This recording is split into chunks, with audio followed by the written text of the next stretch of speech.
Welcome to প্রবাসী কণ্ঠ। তো আজকে এসছি একটা নতুন টপিক নিয়ে। এটা হচ্ছে মানি চেঞ্জের ব্যাপারে। তো যেটা হচ্ছে বিশদে বলি ব্যাপারটা খুলে।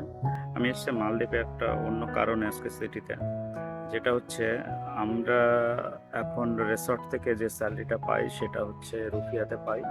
তো এই রুপিয়াটা কোনোভাবেই আমরা ইন্ডিয়া কিংবা অন্য দেশে পাঠাতে পারছি না through the bank, through the official অন্যান্য কোনো সার্ভিস প্রোভাইডার কোনোভাবে পাচ্ছি না। কারণ তারা ডিনাই করছে, তারা বলছে শুধুমাত্র ডলার পাঠাবে।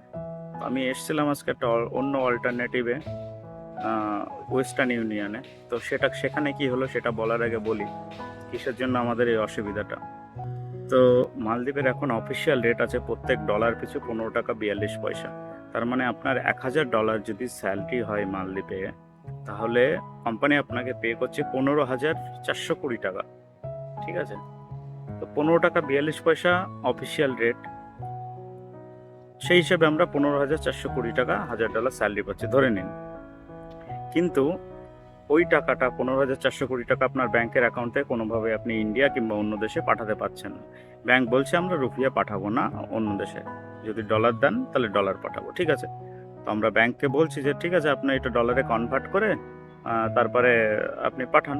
সেটা তারা অ্যালাউ করছে না। তারা বলছে তোমাদেরকে উইথড্রল করতে হবে ক্যাশটা, তারপরে এক্সচেঞ্জ করে আমাদের কাছে নিয়ে আসো ডলার, আমরা পাঠাবো। ঠিক আছে, তাও মেনে নিলাম। তো আমরা ডলার উঠিয়ে ব্যাংক তো চেঞ্জ করে দিচ্ছে না। তো আজকে তার জন্য আমি গিয়েছিলাম ওয়েস্টার্ন ইউনিয়নের এই যে টোকেন। তো সেখানে কথা বললাম, সেখানে তারাও সেই সেম কেস। তারা বলছে আমরা রুপিয়া কোনোভাবে কোনো দেশে পাঠাবো না। তো আমরা এখন করলেটা করবো কি? আমরা পাচ্ছি রুপিয়াতে স্যালারি, আমরা ছোটোখাটো মানুষ, ছোটোখাটো চাকরি করি, তো আমাদের উপায় কি এখন?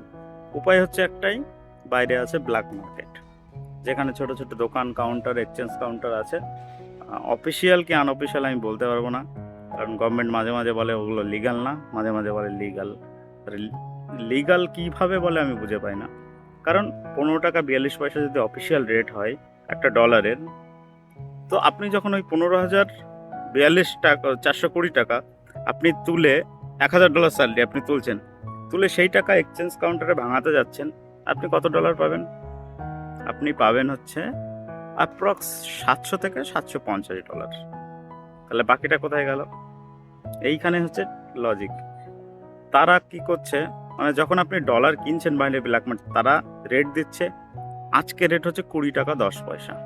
আমরা মাইনে পাচ্ছি 15 টাকা 42 পয়সা পার ডলার। আর যখন ভাঙাতে যাচ্ছি, ডলার কিনতে যাচ্ছি, তখন 20 টাকা 10 পয়সা আজকে রেট। এখানে আমাদের সবারই প্রত্যেক বছরে বছরে মাইনে বাড়ে 3% 5% করে, আর আমাদের এক ধাক্কায় কোম্পানি মাইনে কমিয়ে দিয়েছে 20%-এর উপরে। অনেক জায়গায় কমপ্লেন করেছি, এমনকি ইন্ডিয়ান এমবাসিতে যোগাযোগ পর্যন্ত করেছি। সেখানে বলা হয়েছে কোনো রকম ইনিশিয়েটিভ নেই, কারণ তারা চায় না। জানি না তারা কি চায়। তারা স্বজন পোষণ ভালোবাসে, আমরা তো স্বজন হতে পারি নাই। তো ওর জন্য তো কিছু করার নেই, আমাদের এই লস নিয়েই করতে হচ্ছে আমাদের এখন। মানে যাই হোক, মাইনে $500 $550, তার মানে 20% লস। তো এইভাবেই কষ্ট করে টাকা, আমাদের কামানো টাকাগুলো এই দেশেই কিংবা অন্য কাছে নষ্ট হচ্ছে টাকাগুলো। ঠিক আছে, নষ্ট তো হচ্ছে না, এই টাকাগুলো পাচ্ছে অন্য কেউ কমিশন হিসাবে।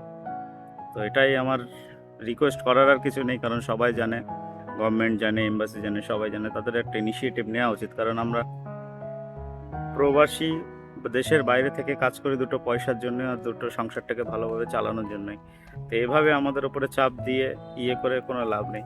তারপর আর একটা কেস আমি বলি, কোম্পানির থেকে মাসে মানে শুক্রবারে ছুটি, এছাড়া ছুটি তেমন পাওয়া যায় না।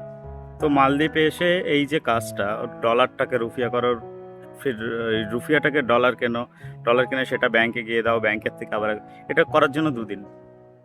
তো 2 দিন যদি আমি মালে এসে শুধু বাড়ি পাঠানোর জন্য এই কাজগুলো করি, তাহলে আমার সেই 2 দিনের মাইনে লস। সেই 2 দিন তো পয়সা দেবে না কোম্পানি। তা আলটিমেট এখন মালদ্বীপ প্রবাসীদের জন্য একটা স্বপ্নের দেশ ছিল, কিন্তু সেটা এখন আর নেই।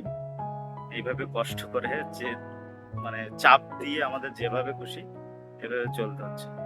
তো আপনারা সাথে থাকুন।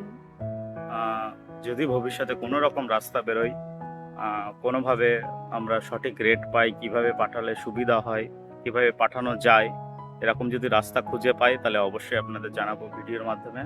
তো সাথে থাকুন, দেখা হচ্ছে পরের ভিডিওতে। আর ততদিনের নিজের খেয়াল রাখবেন, পরিবারের খেয়াল রাখবেন। আর আমি বলি, 3 বছর আছি তো যা বুঝেছি, নিজের খেয়াল রাখুন, পরিবারের খেয়াল রাখুন। এই বিদেশের মায়া করে লাভ নেই। এখন দেশের মাইনে এখানকার মাইনে সমান হয়ে গেছে, তো বিদেশে থেকে কোনো লাভ নেই। অতি শীঘ্র আপনারা দেখবেন আমি চলে গেছি, দেশের বাড়ি থেকে ভিডিও করছি। তো দেখা হচ্ছে খুব তাড়াতাড়ি। বাই।